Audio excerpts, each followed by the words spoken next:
নমস্কার, আমি অর্ণব বিশ্বাস। অভিষেক নাগ কনসালটেন্সিতে আমি অ্যাজ আ এগ্রিকালচার কনসালটেন্ট হিসেবে রয়েছি। তো এর আগে আমরা অনেক ক্রপস নিয়ে, অনেক ক্যাশ ক্রপস নিয়ে আলোচনা করেছি।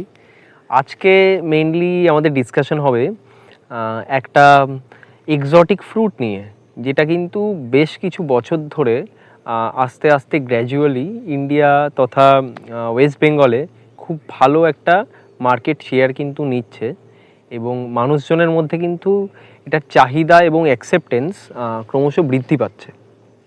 সেই হিসেবে কিন্তু এটার প্রোডাকশন বা ফার্মিং যদি বলা হয় খুব কম। তো সেটা হচ্ছে ড্র্যাগন ফ্রুট।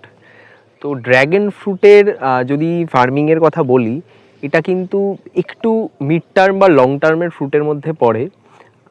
তবে যদি খুব ভালো করে মেনটেন করা যায় বা ম্যানেজমেন্ট করা যায়, সেক্ষেত্রে কিন্তু ড্র্যাগন ফ্রুটের প্রোডাকশান খুব ভালো পরিমাণে আনা যেতে পারে এবং মার্কেটিংয়েও কিন্তু আমাদের ওয়েস্ট বেঙ্গলের যে কোনো জায়গাতে খুব ভালো পরিমাণে একটা ডিমান্ড আমরা দেখতে পাই।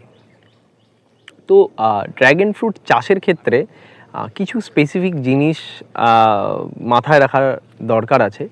সেক্ষেত্রে আমরা 1 একর জমির হিসাবে যদি চলি, সেক্ষেত্রে আমাদের 1 একর জমিতে প্লান্টেশনের যদি কথা বলি, সেক্ষেত্রে প্রায় 1700 থেকে 2000 পিস মতো গাছ কিন্তু আমরা প্লান্টেশন করতে পারি। এক্ষেত্রে ড্র্যাগনের প্লান্টেশন ইউজুয়ালি যেভাবে হয়, সিঙ্গেল একটা পোল, তার মাথায় কংক্রিটের পোলিং সিস্টেমও করা যায় রাউন্ড আকারে, অথবা কিছু ক্ষেত্রে আমরা যে টিএমটি বার যেগুলো হয়, সেই বারগুলোকে বেঁকিয়ে রাউন্ড শেপ করে তার মধ্যে আমরা কিন্তু টায়ার পেঁচিয়ে একটা নর্মাল স্ট্রাকচার বানাতে পারি, ড্র্যাগন ফ্রুটের স্পেসিফিক স্ট্রাকচার। সেই স্ট্রাকচারের ওপরে কিন্তু আমরা ড্র্যাগনের প্লান্টেশন করতে পারি। এক্ষেত্রে 1 একর জমিতে আমরা প্রায় 1700 থেকে 2000 পিস মতো কিন্তু প্লান্টেশন করতে পারি, অবশ্যই এই স্ট্রাকচার বানিয়ে। এবার শুরুর দিকে স্ট্রাকচারগুলোর প্রয়োজন পড়ে না, তবে এটা সাজেস্টেড যে প্লান্টেশনের উইদিন ফিউ মান্থস আমরা কিন্তু ওই যেই স্ট্রাকচারটা বানানো হবে, যেটার মধ্যে প্লান্টটা উঠবে, সেগুলো কিন্তু রেডি করে নেওয়া উচিত। এবং এরপরে বেসিক কিছু ম্যানেজমেন্ট, গাছের নিউট্রিশন ম্যানেজমেন্ট, কিছু মেডিসিনের ব্যবহার, এবং তার সাথে সাথে গাছের নিড়াই গুড়াই থেকে শুরু করে যে ধরনের উইডিসাইড যেগুলো হয় বা উইডের কিন্তু একটা প্রবণতা থাকে, সেটা কিন্তু ইনিশিয়াল স্টেজে মেনটেন করার প্রয়োজন পড়ে, নইলে গাছের গ্রোথটা কিন্তু খুব ভালো হয় না। তো এই বেসিক জিনিসগুলো মেনটেন করলে কিন্তু শুরুর দিকে আমরা যদি গাছের গ্রোথটাকে খুব ভালো ধরতে পারি, পরে কিন্তু গাছটা মোটামুটি 12 মাস অর্থাৎ 1 বছর থেকে 1.5 বছরের মধ্যে কিন্তু এরা ফ্রুটিং দেওয়া অর্থাৎ প্রোডাকশন করা কিন্তু শুরু করে দেয়। তো একটা ল্যান্ডে যদি আমরা ড্র্যাগনের প্লান্টেশন করি, সেক্ষেত্রে কিন্তু প্রোডাকশান আমরা 1 বছরের মাথা থেকে পেতে পারি।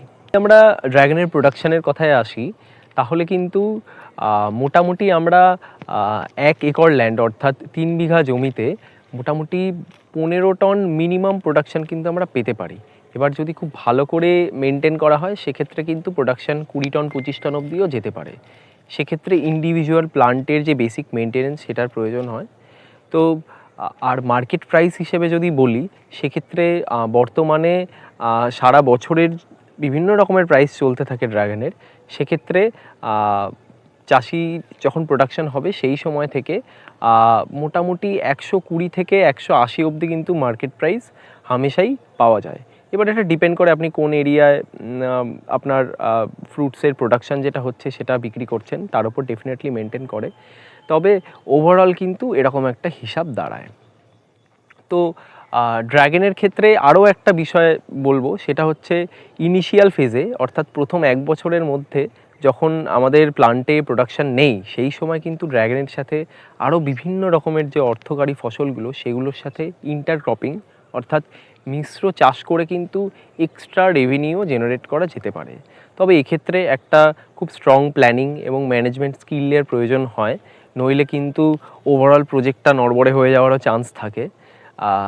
তো তো এই বেসিক জিনিসপত্রগুলো মেনটেন করলে আমরা আমাদের যে এক ফসলি বা দুই ফসলি যে জমিগুলো যেগুলো হয়তো বছরের অনেকটা সময় পড়ে থাকে, সেক্ষেত্রে সেই জমিগুলোতে কিন্তু আমরা ড্র্যাগনের মতো এরকম এক্সটিক ফ্রুটসের প্লান্টের সাথে সাথে বিভিন্ন রকমের ক্যাশ ক্রপস ইন্টারক্রপিংয়ের মাধ্যমে কিন্তু চাষ করে একটা খুব ভালো রেভিনিউ জেনারেট করতে পারি।